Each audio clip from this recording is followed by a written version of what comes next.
Acceso a la tierra y territorio, una oportunidad para reducir desigualdades en Bolivia.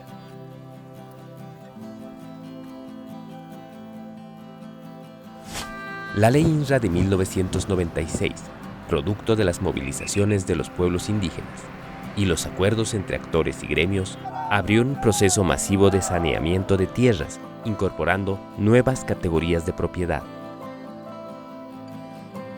En 2006 se reforzaron algunos aspectos, como la titularidad de las mujeres y la reconducción comunitaria.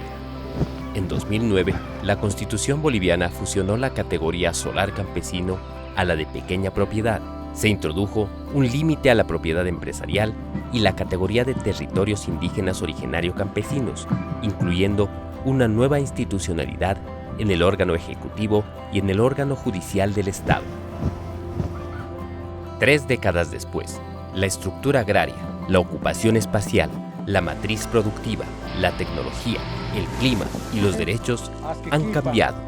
Las organizaciones y los sujetos de derechos transformaron sus agendas, sus formas de movilización y sus mecanismos de articulación con el Estado, debido a su masiva incorporación al sistema político electoral. En este escenario, una nueva generación de mujeres y de hombres han crecido y los cambios y ajustes institucionales se dan de manera progresiva, resolviendo las contradicciones en el camino. Sostenibilidad, deterioro y función ambiental de la tierra.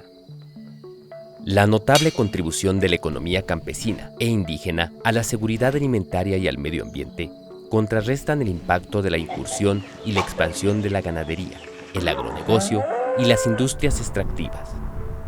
Este panorama tiene de fondo la escalada de la crisis climática, anunciada desde hace décadas. Las evidencias se expresan año tras año en los incendios en los llanos tropicales y en el bosque chiquitano, las temporadas cada vez más largas de sequía y la escasez del agua en las ciudades, entre otros impactos. Valor y conflictividad de la tierra. La agricultura, la forestería y la ganadería de la pequeña propiedad e incluso de la mediana propiedad que se desarrollan bajo condiciones tradicionales tienen un impacto positivo en la función ecosistémica. Sin embargo, existe una tendencia a mostrar la pequeña propiedad de la tierra y la propiedad comunitaria como ámbitos inviables económicamente. Desde esta perspectiva, en tierras bajas se afirma apresuradamente el éxodo rural, omitiendo una serie de relaciones y estrategias económicas que las poblaciones despliegan para extender su arraigo territorial, asegurar su provisión alimentaria y actualizar su sentido comunitario. Acceso a la tierra y derechos de las mujeres. Uno de los grandes desafíos de la política agraria y territorial en Bolivia es garantizar el acceso equitativo de las mujeres a la tierra y al territorio como base y garantía de sus derechos económicos, socioculturales y políticos. Sin embargo, existe la necesidad de incorporar criterios de género en la verificación de la función económica y social de la tierra en los diferentes tipos de propiedad existentes. Se necesita caracterizar la economía del cuidado que movilizan las mujeres, cuyas fronteras entre el trabajo productivo y el trabajo reproductivo son difusas, pero nos están mostrando una serie de dinámicas locales y comunitarias imprescindibles para entender la ruralidad.